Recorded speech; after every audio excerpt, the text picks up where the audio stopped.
Hello and welcome to the School Can't Experience podcast. I'm Leisa Reichelt and this podcast is brought to you by the School Can't Australia community. Caring for a young person who is struggling to attend school can be a stressful and isolating experience, but you are not alone. Thousands of parents across Australia and many more around the world face similar challenges and experiences every day. We are getting close to the end of the school year here in Australia, believe it or not, and many parents and young people are pretty exhausted. For many of us, the wheels of school attendance are pretty much completely coming off, and perhaps you are considering what your options for next year might look like. It seems like a good time to pop this classic episode back in the stream in case home education is something that's coming onto your radar, but you're worried about what it's going to involve.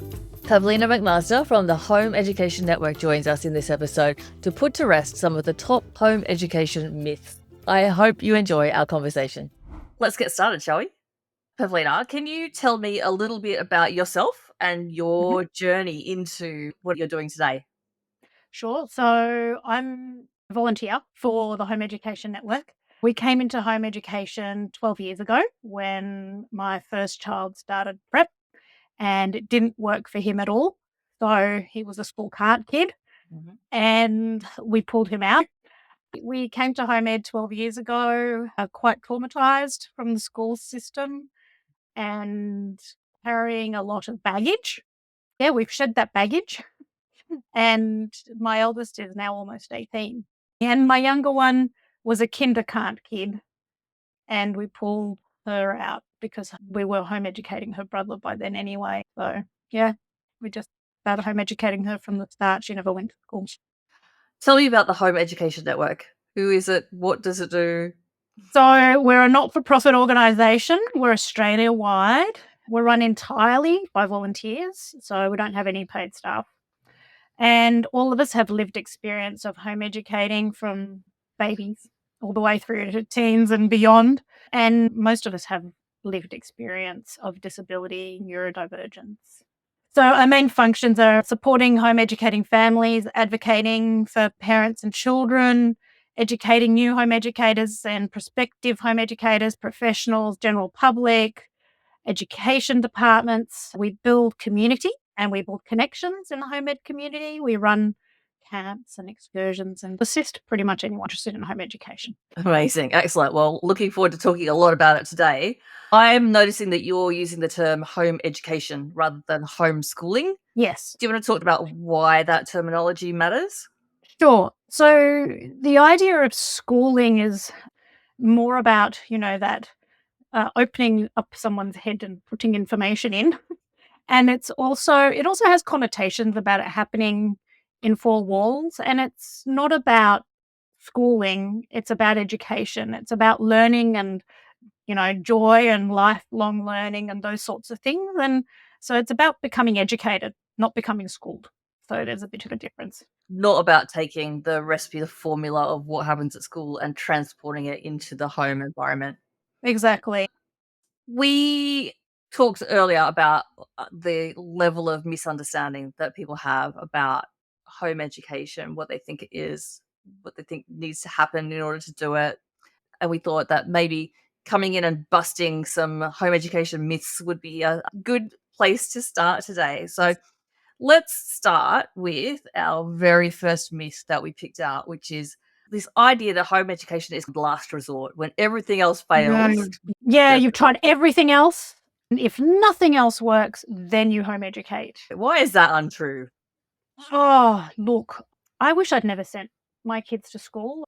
While the school system serves a purpose and it's an educational option that people can take, home education, I feel from the start, would have given my kids that continuation of the joy of learning that was very much interrupted by the introduction of the school system. We don't consider home education as an option early enough for a lot of kids who are struggling. And there is nothing wrong with sending a kid off to school and at the first sign of trouble turning around and saying, you know what, this isn't working. Because what we see so much of the time is it's not working, and it's not working for a long period of time. And the longer it's not working, the more decompression time those kids need, the more trauma they're carrying, the more their self-concept has been harmed a lot of the time. And you've got to unravel that. You then got to undo all of those things and give that kid time to heal before they can re-engage in learning. And a lot of the time we also see kids coming out and saying, I hate reading, or I hate learning, or, there's nothing there for me, because they've been in a system that hasn't been set up for them and doesn't match the way that they learn best. And they haven't had the opportunity to spread their wings and try out the things that they're really good at. A lot of the time, they are school can't because the school system has been asking things of them that they're not able to give, and that are very focused on their challenges and on things that they find really hard. And if they equate school with learning and education, then there's a lot of rejection of that, and a lot of rejection of the idea of learning and anything that, might be educational. And so if we leave it and leave it and leave it and leave it and leave it and try, and we try this school and we try that school and we try this teacher and that teacher, you can have the most supportive, well-meaning adults in that child's life in that system. And you can have all the supports in place, but it might still not work. Home education is an amazing option for so many kids, and it can offer them so much.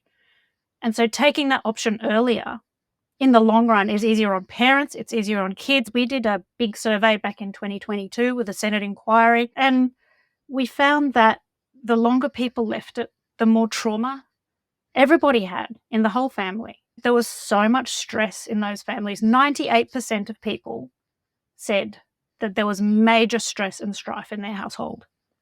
And that's no way for anybody to live. That child, their siblings, the parents, it's not conducive to a chilled out life where you're enjoying what you're doing and you're loving learning. Pavlina, my observation is that very few professionals will recommend to a parent that they should consider home education. Would you agree with that observation? Why you think that is? Absolutely, 100%. Through our survey, we found that a very large proportion of people, it was something like 60 or 70%, did not have supportive professionals in their life. And everyone was saying to them, professionals, but then also family and friends were saying, no, don't do it. Don't do it. It's going to ruin their life. They're not going to have opportunities. And I think a lot of that negativity is grounded in myths, and it's grounded in misunderstanding, and it's grounded in believing that the only way to get an education is inside those four walls and that you can't do it outside. And I always say to people, dude, have you learned anything since you've left school? Amazing. If you have got a child who's not currently flourishing in their education environment, what are the kinds of things that might be indicators that they would be well suited to home education? I want to say that any child is suited to home education, because home education at its core is child-centered, and you are focused on the needs of that child. So you are parenting and educating the child in front of you. You are thinking about what they need in terms of emotionally, physically, those sorts of things, but you're also thinking about, how does that child learn best? Do they learn best by hands-on doing things? Do they learn best by reading or listening to things? What are they naturally drawn to? Do they like watching YouTube videos, or do they like to go to the library and borrow a book? And that's your answer about how that kid likes to consume information. And then you think about, what does that child enjoy? What do they love? What lights their fire? What gets their motor revving? What are they really excited about? If they were to get up in the morning and do anything they could, and they were able to follow that, what would they do? And so, because it's so child-centered, it's suited to any child. And having said that, some parents find it difficult to get their head around how it could be suited to them. That was exactly my next two myths are both kind of really parent-related myths, right? And so Yeah. our first one was, I have to work, I'm busy, I don't have time to do home education. That's something that, I mean, a lot of parents who have got school can't kids are already in a really sticky situation a lot of the time in terms of work. What do we do in that situation? Okay, the first thing I would say is if you have a school can't kid, your work situation is already tricky, right?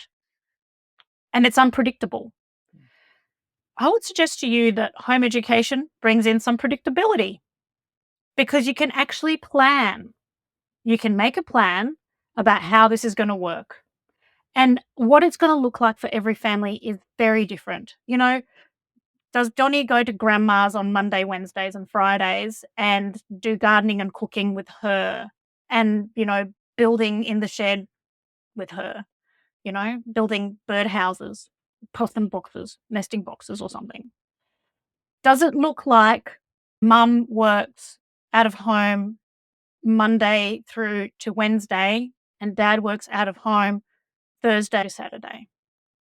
Does it look like you share it with a family that who's also home educating? You take their kids one day a week, they take your kids one day a week. Does it look like working nights? People have moved from a more affluent suburb to a less affluent suburb and downsized. We grow a lot of our own food. You learn how to reduce your spending. You drive a hatchback instead of a fancy car. There's lots of ways of making it work. It's about figuring out how it can work for you. But again, it becomes more predictable. If you can work from home, great. If you can think of something to do from home, that's fantastic too. So there's ways around. So it might be fair to say that if you have got a big, demanding full-time job that requires you to be in the office and traveling all the time, it might not work unless you've got a real village around you to potentially You need a support. village. Yeah, you do. But unless you can take your kid with you when you're traveling. I kind of say from personal experience, I have one of those, and Yes. school can't made it like impossible to manage really. But if you did and you were traveling, then that would be a predictable thing, right? You could keep that job and make it work.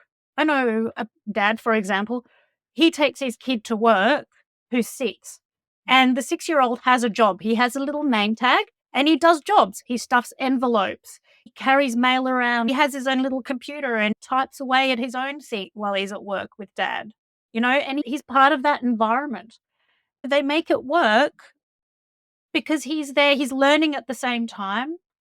He's learning his own things on his own computer, or he's writing his own stories, or he's doing whatever. And then he's also part of that environment. And he's happy in that environment because he feels safe and he knows the people and his dad's right there.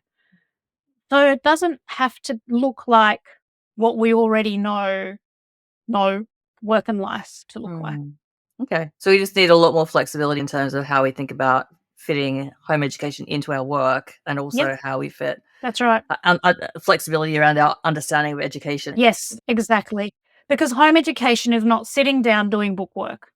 Okay. Well, that kind of is a good transition to our next myth, right? Yes. Which is that, excellent.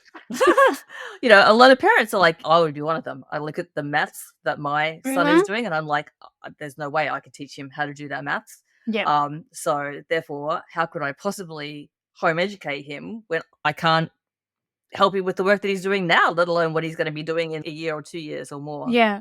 So a parent's role is not a teacher. You're not the sage on the stage who knows all the things and can teach all the things. Sometimes we're learning alongside our kids and we help each other with things. I'm like, oh, yeah, I reckon you do that. And then they can look at it and go, I don't think you're right about that. And then you reassess, right? So you're modeling. How do you learn something that you don't know? You find resource together. You're a facilitator. You can find a class and you can help them find a mentor. You can help them find a website or a YouTuber or books, however it is that they want to learn. But the other point too is that they don't have to do all the things. They don't have to do calculus if they want to be a graphic artist. There is no point in worrying about the things that they can't do right now or that they are really resistant to. If that kid wants to become a pilot down the track, they can do the P to 12 curriculum. They can cover that in 6 weeks or 6 months when they're engaged, when they're passionate, and there's plenty of examples where home ed kids have done that. It's about learning investigation skills and learning critical thinking skills and learning how to research and, how do you gather new skills? It's about teaching our kids to do that and empowering our children to do that, because those are the skills that they're going to need moving forward through the 21st century. What about the administrative side of this, though? I think that's the other thing that can be pretty overwhelming Yeah. as a parent looking at this going, okay, well, if it's a school thing, all I know is I just have to get my kid to go to school for Yeah. X amount of time. If I was going to take on homeschooling, I understand there's a whole lot of stuff that has to be done to make that change and to sort of demonstrate that the learning is happening. Okay. But how do we get our heads In around that? most states, you don't actually have to prove that the kids are learning. Most states, you have to demonstrate that you are providing learning opportunities. There are a few states where you do have to show progress. We're actually putting more detailed guides on our website as we speak. It really depends on your state. There's a lot of assistance out there. So we've got some good summaries on our website, but also I would strongly encourage people to join their state-based Facebook group. So, for example, in Victoria, we've got a Victorian Homeschoolers and Unschoolers group. In Queensland, we'd recommend HEQ, so Home Education Queensland. In New South Wales, Home Education New South Wales. In WA, there's HEWA, Home Education Western Australia. Every single state has their own group where parents have set it up, they run it, and they are the single best source of information for registering and for help with those sorts of things. Ask your questions in those because they're a goldmine. Fantastic. We will put links in our notes to go with this episode to the various places that you can go to get in touch with all of those communities. That's fantastic. You've talked about how there's a difference between you don't have to learn calculus, you just have to learn about learning and go and stuff envelopes at dad's office and watch YouTube videos and all of those kinds of things. That kind of leads me a little bit sort of to the next myth, right? Which is I think people have an idea that kids who are home educated are very restricted in terms of what their future could look like, right? They're going to be less successful. They're less likely to get into uni or get into fancy jobs and all of that kind of thing. How would you respond to that myth? Okay, so home ed kids can do whatever they want at the end of the day. They are able to get into any uni course that they want to. Not that uni is the be all and end all, but home ed actually gives kids a great opportunity to explore what they love and to explore what they're good at. If something doesn't come naturally to me and I'm not particularly interested in it, there's no point me doing a uni course on it because that's not going to give my career longevity anyway. I'm not going to be passionate about it. So home ed kids have a lot of space and time to figure out what they excel at and what they love. A lot of home ed kids will actually develop businesses while they're being home educated. It could be like a flower farm. It could be whatever. It could be a lawn mowing business. It could be any number of things that they set up that also give them budgeting skills. It gives them business planning and management skills, give them a whole lot of skills that they might not get the opportunity to develop otherwise. They can do early entry to uni. They can do TAFE courses, depending on what state, from quite early. They can get into uni on early entries. So the way you get into uni as a home educated kid, there's lots of different ways. And it's going to depend on your course. So you'd go to the uni, you'd say, I'm interested in doing this course. Explain to me how a mature age student would get into this course, because the majority of people who go to university every year actually do not have an ATAR. They actually go as mature age students or alternate pathways. So that might be go and do a cert course, diploma at TAFE. It might be doing some open university subjects and then submitting your scores for those. It might be an entrance exam or a bridging course. It might be a portfolio, especially if you're talking about fine arts. So it really depends on what they want to do. Pavlina, presumably in the course of doing home education, you're not having to do structured academic essays, right? And then you'll land in university and have to do all of that kind of thing there. I imagine that there's an argument that says if you're home educated, you will ultimately land in university if that has a very particular way that they want things done. Does that cause issues? No, because those are skills that you can learn while you're there for a start. There are a lot of kids who come out of school without those skills, effectively. There are learning centres at universities and TAFEs which support kids to develop those skills. But also, there's this myth that you need to be writing all these essays in order to be able to write a good essay. No, you just need to have read plenty of essays or reports or whatever it is. And those skills are so transferable. Our brains are pretty amazing. They notice patterns in how things work, and we internalize a lot of those structures. And then it's a lot easier for us to perform those skills. And apart from anything else, a lot of home ed kids do those things anyway. A lot of home ed kids love to write their own stories or their own essays. One of my kids, for example, wanted to write a scientific report, and so he just did it. He just wanted to do it for fun because it was play for him.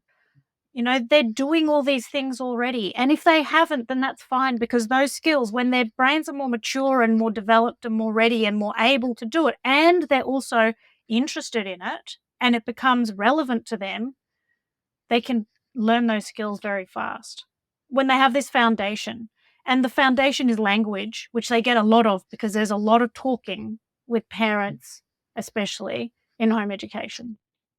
Yeah, your point about the fact that there's no guarantee coming out of school that you're going to do well at university is one well taken. I did really well in high school and then went to do my undergraduate degree and just did terribly, so badly when I first landed there, and kind of basically had to relearn how to write all over again. And also, let's not forget that what the expectations are very individual to a specific lecturer. Forget a course. I mean, I've done a lot of uni and every single person wants something done differently. And so it's about being flexible and adaptable and being able to understand the requirements rather than being able to do it in a specific set way. Let's talk about the other thing that people consider when they think about the future for home educated children. I think there's a whole subject area around socialization.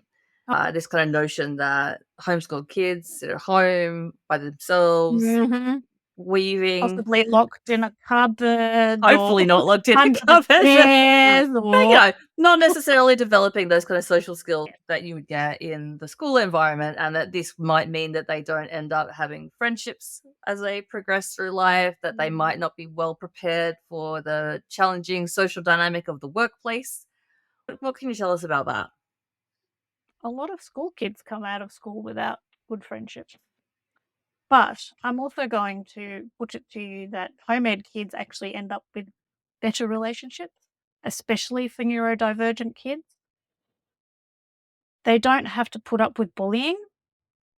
They are around people who are far more accepting of difference. Home education is actually very social.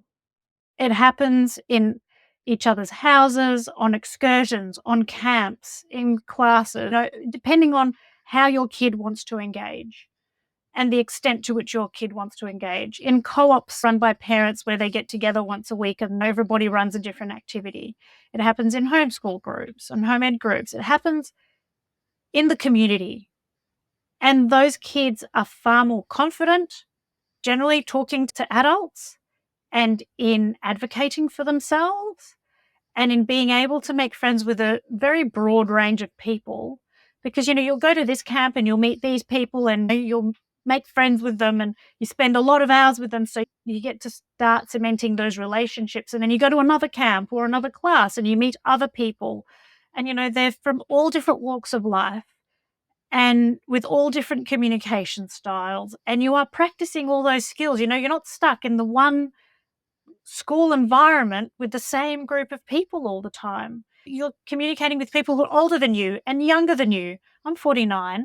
I have some friends who are 49, but most of them are very different ages. So it's a far more real life situation to be home educated and be in the community than it is to be in a school environment where you've got limited contact with other people. A lot of school can't kids come out of school unable to interact and unable to leave the house and hiding under their doona because the world is just so overwhelming and so traumatic and so scary. And for those kids, social interaction might look like, after a few months, when they're able to communicate, For a start, it'll be their safe people. It'll be mum or dad. It'll be siblings, potentially. It might be a couple of cousins or friends or whatever, but a lot of it will be online to start with. And don't discount online friends, because they're super important as well and just as valuable as in-person friends. Social doesn't have to look the same for everybody, and some kids are seriously social. One of my kids is super social, and the other one is like, I have these friends and deep, excellent relationships with them, and I'm happy with that. I don't need to go and talk to 10,000 people like my sibling does. I'm quite happy with my group. One loves parties, the other one, no thanks. And that's fine. That's part of normal human variation. The socialization myth is a myth. Yeah. It sounds as though there's a whole lot of activity and connection that's happening in Yes. home education that the majority of folk who haven't dipped their toe in there might not even know is going on. Yeah, and it's a very big, vibrant community and lots of variety in there. And, if you don't find your tribe, that's fine. Just keep looking. They're out there. Amazing. We've talked about some of the myths that predominantly sort of parents and maybe other professionals might have about home education. I suspect a lot of kids also have bought into some myths as well. I know that certainly for my son, when I go, "Hey, what about we do home education?" He's like, "No, no," No, as though it's a not with terrible those thing. weirdos. Yeah, yeah. Well, I think he's like, "I'm not going to be stuck with my mum trying to teach me maths." Yeah.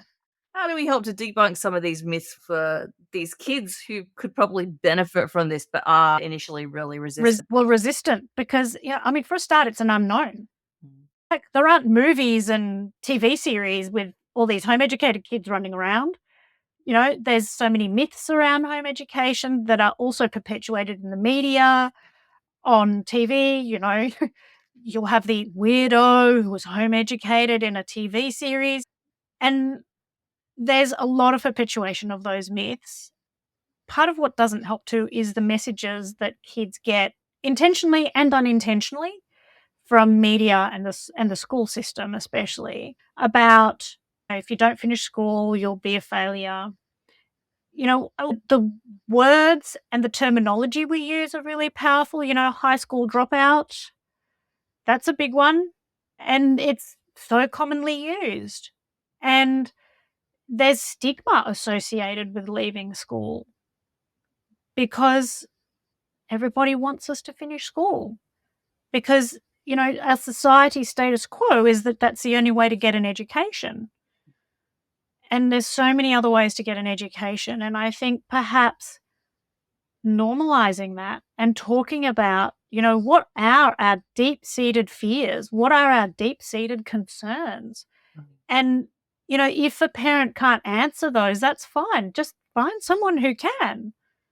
If your kid says to you, I am really worried, I want to do architecture. How can I possibly get into uni and do architecture if I'm home educated? I can't do that.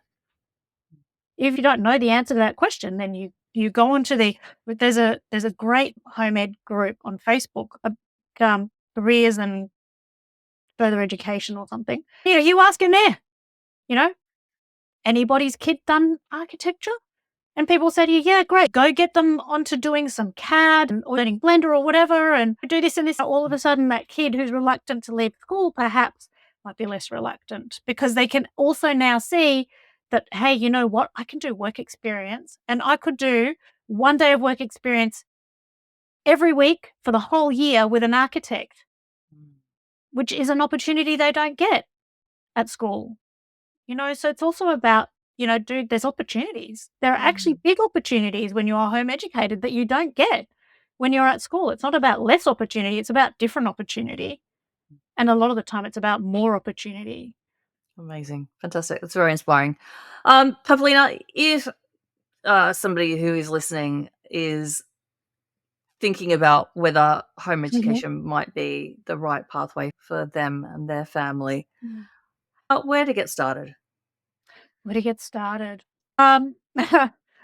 Really depends on the individual and how they like to learn. If they like to learn from other people, I would encourage them to find their local home ed group and go along and ask questions. Maybe find a few different ones. Join some Facebook groups. Ask questions in there. We have people all the time joining our Facebook groups who are thinking about home ed and just want to look around, see what the community is like, find out about local groups and opportunities. Our website has a whole lot of information on it. So we've got videos on there. We've got a list of our upcoming webinars. That's a great way to learn about it, especially if you have kids who are experiencing school can't. They can also email us, have a chat by email. We can point them to resources. Yeah. Okay, so first up, the HEN website, and we will make sure there's a link for that in the notes with this episode as well. All right, Pavlina, anything that you think people desperately need to know about home education that we haven't covered? Look, it's great. It's a way of life, and so many people within a year of that kid, once that kid's decompressed and is no longer so stressed, they say, I have my child back. I don't remember them being so happy. I don't remember them, laughing like this for the last 2-3 years. They realize that was missing from their child's life. It's life-changing and life-saving too for some kids. So give it a try. And you know what? If it doesn't suit you, you can always go back. Absolutely. Yeah, it's not a on my door, is it? No. Amazing. All right. Well, thank you so much for sharing your time and all of your knowledge with us today. Really, really appreciate it. And I'm sure we'll talk with you again soon. Lovely. Thank you. Thanks so much for having us. Bye. Okay, well, I hope you found that a bit insightful and inspiring, and you discovered something new about home education today. I want to recognise that many of us in the School Can't community have tried home education and it's not worked out for many reasons. This does not mean that you or your young people are failures.